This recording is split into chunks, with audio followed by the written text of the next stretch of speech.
Hey everybody, welcome back to the channel. We're still rebuilding the International Durastar with the MAXXFORCE DT. Appreciate you coming back. This is probably part 3, and we're starting assembly, the reassembly of the engine.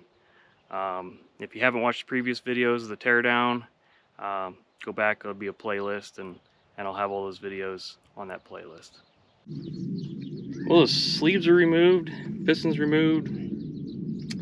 Basically the whole disassembly is done with the exception of the main caps for changing the main bearings, but we'll do that as we go. Everything's all cleaned up, the counterbores are cleaned out, scotch brighted, wiped down with brake cleaner to make sure we get all the oily residues out, and we'll be ready to start going back together. We've got our in-frame kit here. It's from PAI. These are supposedly US made in-frame kits, and supposedly pretty decent quality. We'll check it out, see what we got.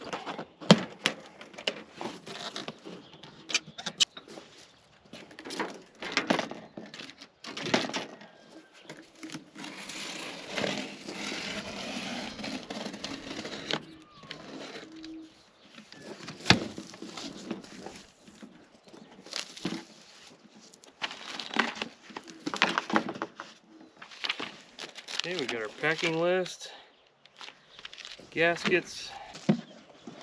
Alright, got a new oil filter. Oh, looks like they sent us a banner.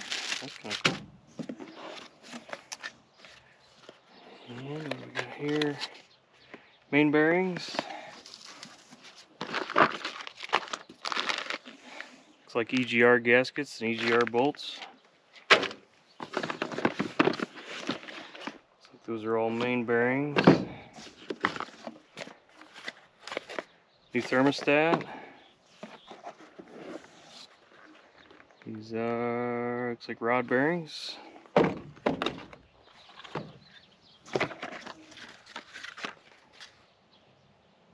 This is a squeeze tube of sealant. The rest of the main bearings.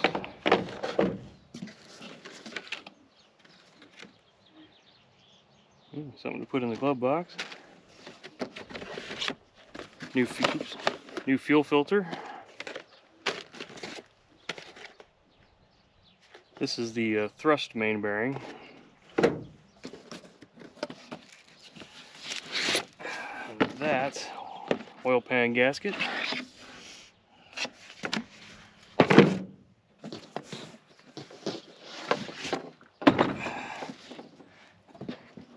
Gasket set, and I bet that's got head bolts in it too.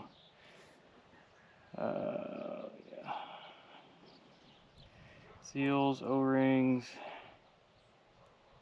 Yeah.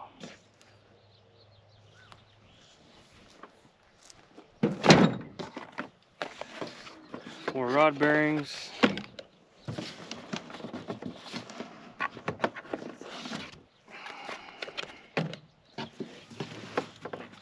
And our pistons and liner kits.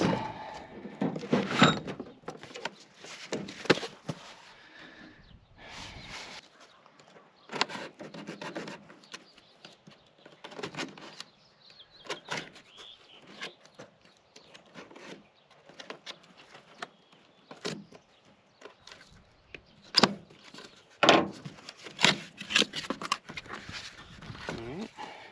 Piston rings. Seal for the bottom of the liner. There's a piston in there, and it's got the piston pin down in there installed in it. Man, that looks like a really nice kit. It ran somewhere between $2,500 and $3,000 is what these generally go for. I got this one through my local international truck dealer. And yeah. Well, the first thing I want to do, now that we've prepped the liners in the previous video, we cleaned out the counterbores, wiped down all the inside of where the liners go. I think we want to do liners next. Picking up where we left off, we've got the block torn down, doing the in-frame rebuild.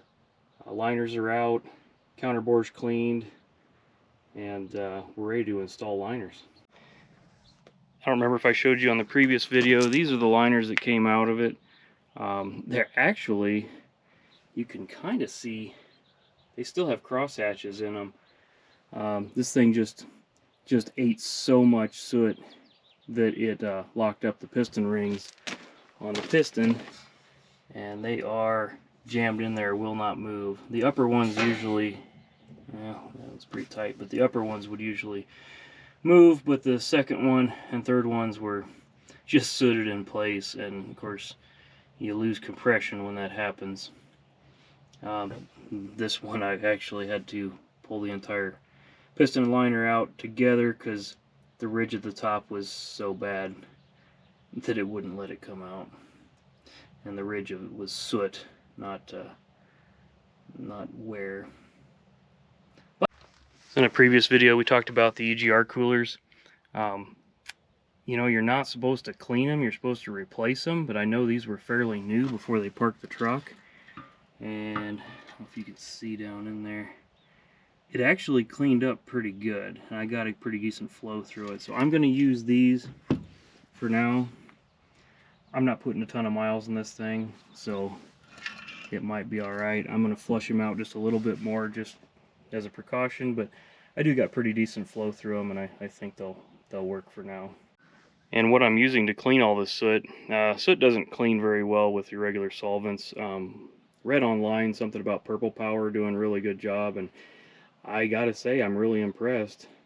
I mean, I've wasted a 5-gallon bucket on this job, but it's actually worked out pretty good. This is the intake manifold. I gotta do some scrubbing on it yet, but it's cleaning up pretty nice. And with the new parts, we've also got our head back from the machine shop. All new valve guides, new valves. It's been surfaced and cleaned up. This thing was disgusting when I took it to them. I mean, just soot, nasty mess. They cleaned it up really well, and yeah, should be ready to go back on. Here's a better look at our in-frame kit. Got, of course, our piston liner kits. Got our gasket kit up there, oil pan gasket. Got EGR gasket and bolt set. Looks like turbo and some more EGR gaskets. Rod bearings, main thrust bearings, more main bearings, thermostat, tube of silicone, fuel filter, oil filter, and we got a flag, and it's like a steering wheel tag, and of course our parts list.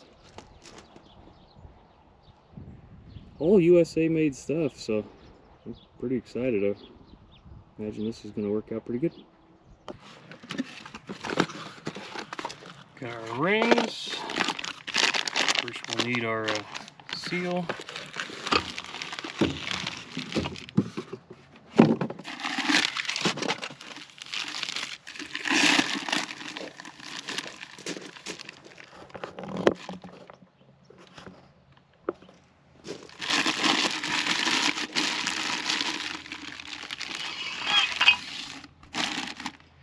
Here's our piston.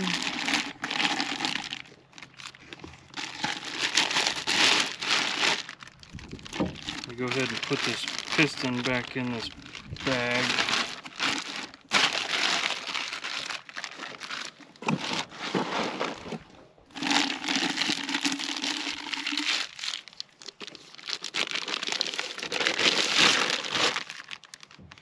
There is an oily residue on the outside of this that I think we want to wipe off.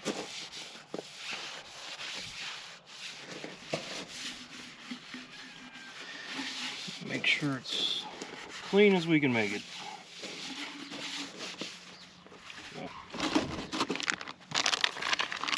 And I know a lot of the old school guys would use Dawn dish soap for these seals, but the manual specifically calls for engine oil. So we will be using engine oil.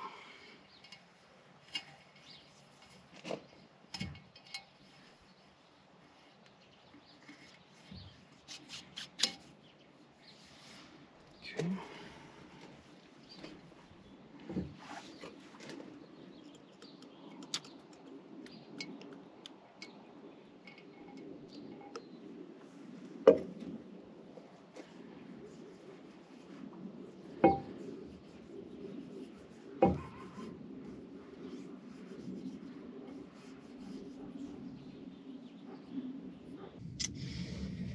Alright, we were all lubricated up, bore's cleaned out, dry.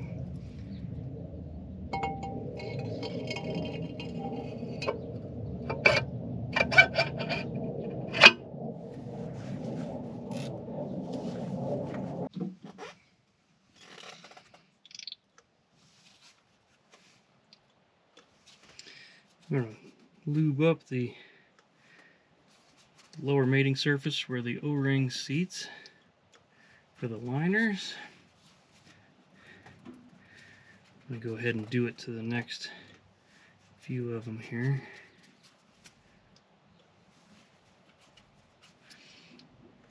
And usually I see this, they call for Dawn dish soap for this, but manual specifically says engine oil. So, do what the manual says. And now we got the next liner, O-ring installed, lubed up. Alright, you notice we hit a hard stop on these as we go. There's an interference fit. You can kind of see at the top of the liner where the counterbore is. What we'll do, we'll use these bolts down here and nuts, and once we get the rest in, we'll put these head bolts in with these nuts and we'll draw them in. A lot of the older ones you can just kind of push down and they'll pop into place, but these are a real tight fit around the top.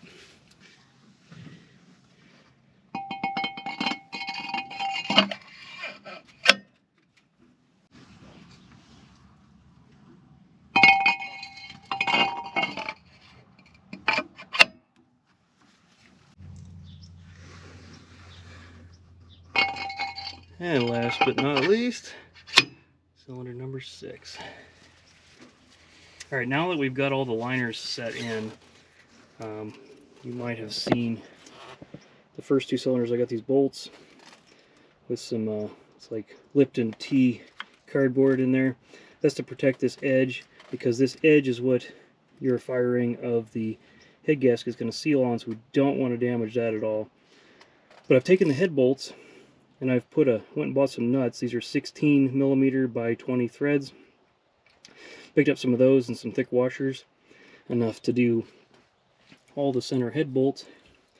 And as you can see, these liners are lower than those liners because I have drawn these down with these nuts, real gently working my way around. So now I'm going to put the rest of those bolts in for these, and we'll draw the rest of these down.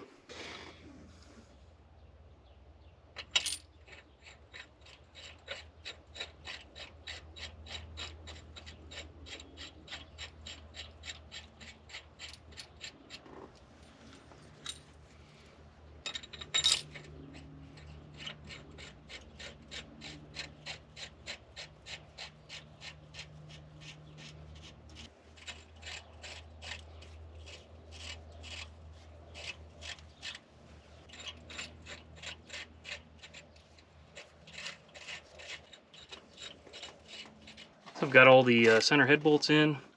I've got a washer, 16mm nut, and we're going to draw this down. If you can see it on the camera right here, there's this lip right here. These 2 forward ones, cylinder number 1 and 2, have been driven down, and we're going to use these bolts to draw the rest of them down. And of course they share bolts, so we'll just have to go little bits at a time, alternating, and slowly we'll draw them all. We'll draw them all down.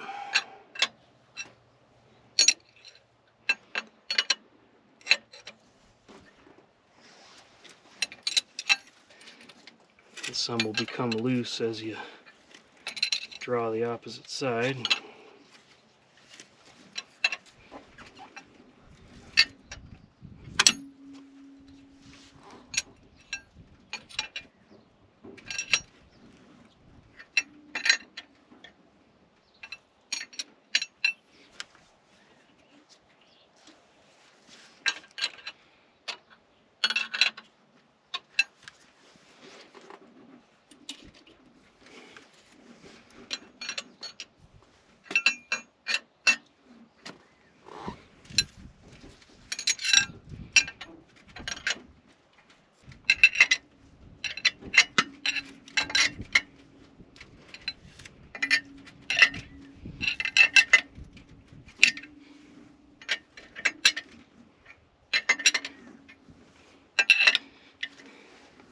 Alright, all of them are drawn down. Now we need to do a cylinder protrusion test, and we need to make sure that this lip is at a similar height. I think it has to be 0.01 within each other. So we'll get our tool and we'll check that. So we got our service manual here, and we'll turn to the page about cylinder liners. And it says, measure cylinder sleeve protrusion at 3 locations evenly spaced around each cylinder sleeve. If the difference of the 3 measurements for any one cylinder is greater than 0.001 inches, check for improperly aligned crevasse seal and remeasure protrusion.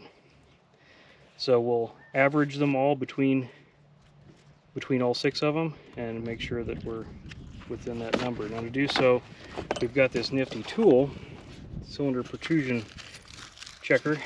This is a Chinese knockoff one, so not a Starrett or a Mitutoyo, but so we'll put this into this thing and we'll lay this across the block flat and make sure our measurements come in the same. Okay, I'm going to 0 it on the deck.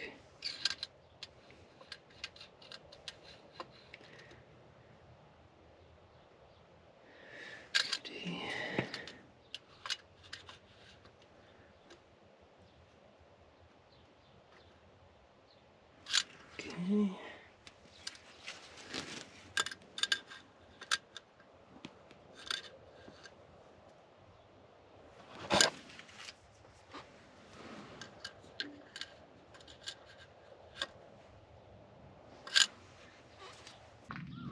Well, I'm going to call it good for this video.